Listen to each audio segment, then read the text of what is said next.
Today I'm going to be making breaded steak with mashed potatoes, and making these videos so that my granddaughter Chloe can one day cook in the kitchen on her own. Okay? We've got top round steaks. You can pick them up at your butcher's. Even if they are cut thin, you want them to be tenderized. I always like to leave them seasoning overnight.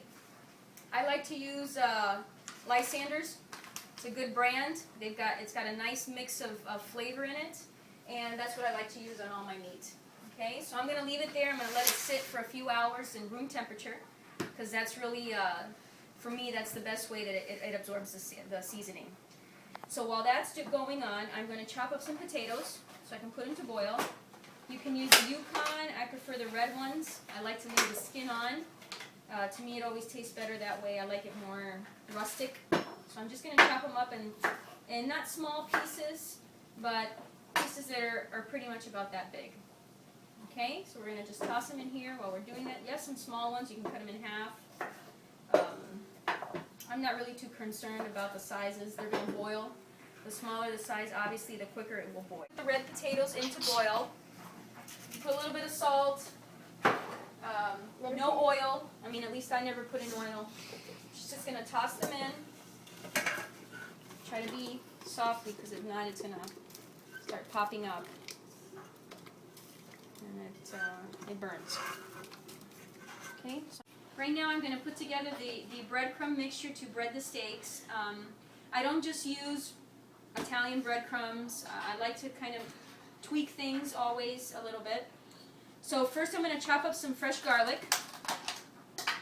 I would say about maybe 3 or so little cloves. Just going to take the head off. Try to chop them as small as you can. You know, nice and thin. Another one.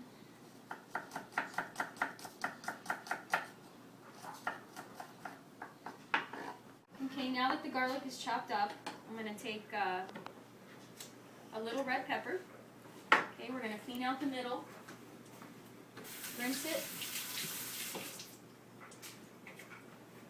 And you know, always for the best tasting food, you always want to use natural, fresh vegetables. It just gives the food a different flavor. So let's chop that up real nice and small. And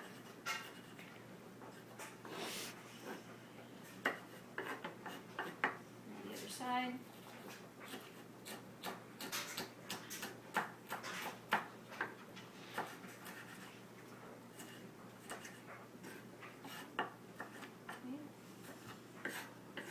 A little onion.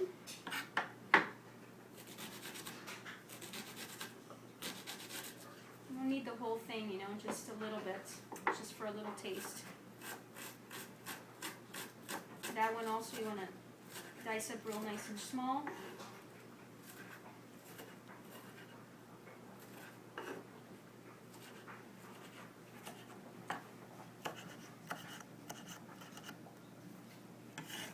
Okay. Hopefully your eyes won't water up like mine are right now. So, best remedy to that is put your faucet to cold water and then just let it run lightly, and that usually helps with the teary eyes. Okay, so we're going to put everything inside of my bowl. Okay, we're going to put some Italian breadcrumbs. You can use store-bought.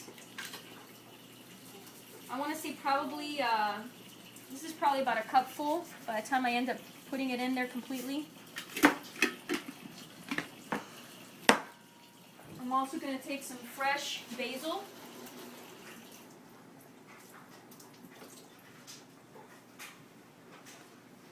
Wash. Take off the leaves. Fit it all together. You can roll it up.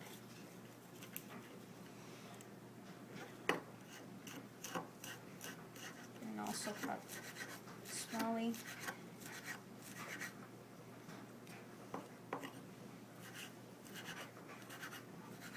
Doesn't have to be perfect, you know.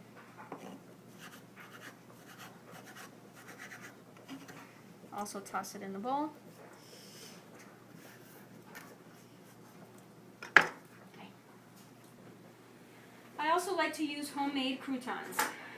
Now the ones I'm going to use today are bought from Fresh Market, but they actually make their croutons there. They have a great flavor to them. I'm going to also put about half a bag into the bowl. Close that up. And I'm going to use my little musher. And I'm just going to crush them.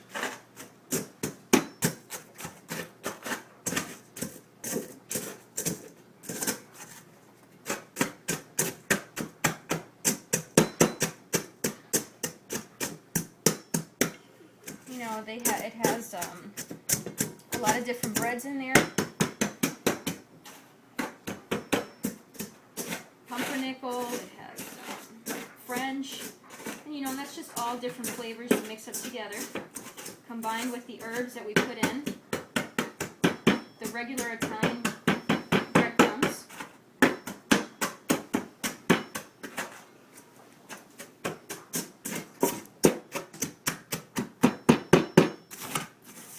And you just want to keep on mushing it completely together until it's just as fine as the regular breadcrumbs that you would buy at a store. You can also use a plastic bag and mush them that way. It's easier.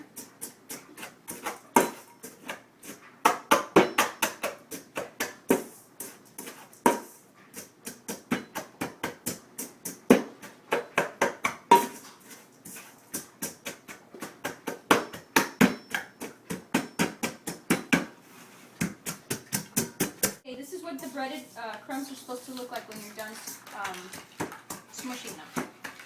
Okay, you want to have this kind of consistency. Alright, so we're going to put that to the side. And right now I'm going to crack 3 eggs. I'm going to use this to, you know, so that the breadcrumbs adheres to the steak. Let's get that in there. But we're not going to just have the eggs. We're going to add a little olive oil, a little salt and pepper to it. We're going to whisk it. Okay.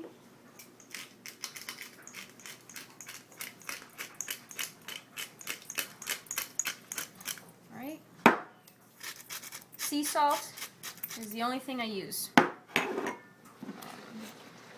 It's around the same price as the regular salt, just has a little bit of flavor to it.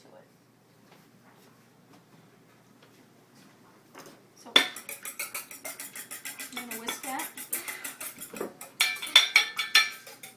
to like a scrambled egg consistency.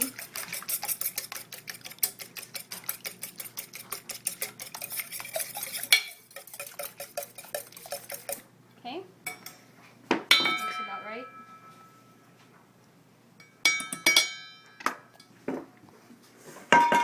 Here comes the part.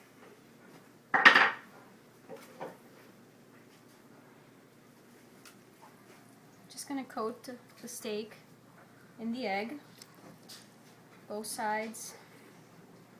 Make sure it's nicely covered. And I'm just toss the steak into the breadcrumbs. You know, generously cover it. You know, so you can't really see any of the steak. You know, it's okay if it's a little bit clumpy. I want it to look, you know, rustic. I'm not looking for the powdered kind of breadcrumbs. Now I'm just going to let that in there, leave it in there. Grab the other steak.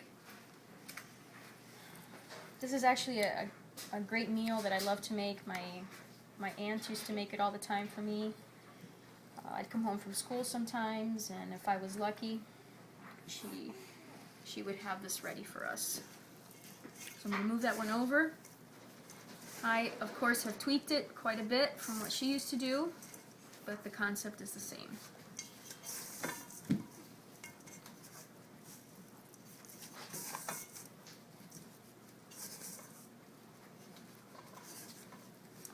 Okay, right now I'm getting ready to fry up the steaks, so I'm going to use peanut oil. Not olive oil to fry it because the olive oil will burn too quickly.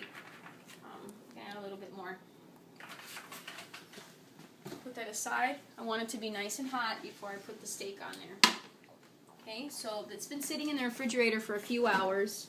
It would also be nice if it could sit overnight, but unfortunately these did not. But it should be fine. So we're going to wait until it's nice and hot.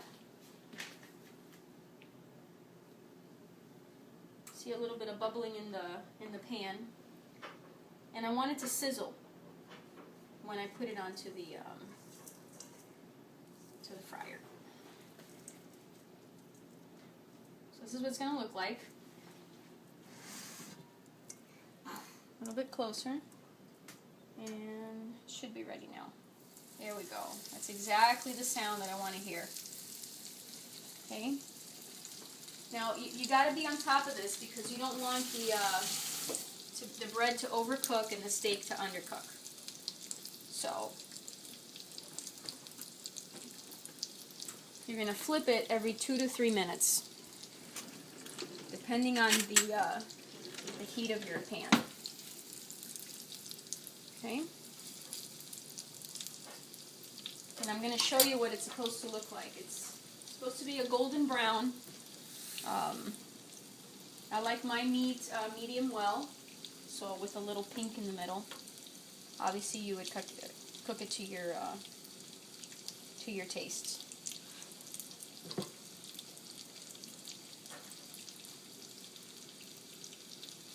Now this is the color that it should be. It should be a nice golden brown, and this steak is ready to go. So we're going to plate it. And with any meat, you want to let it sit for a minute or two before you serve.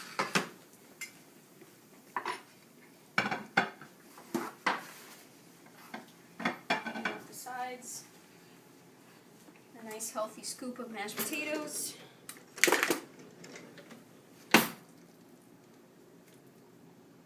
Okay. And you have your breaded steak with your mashed potatoes. Thank you so much for watching.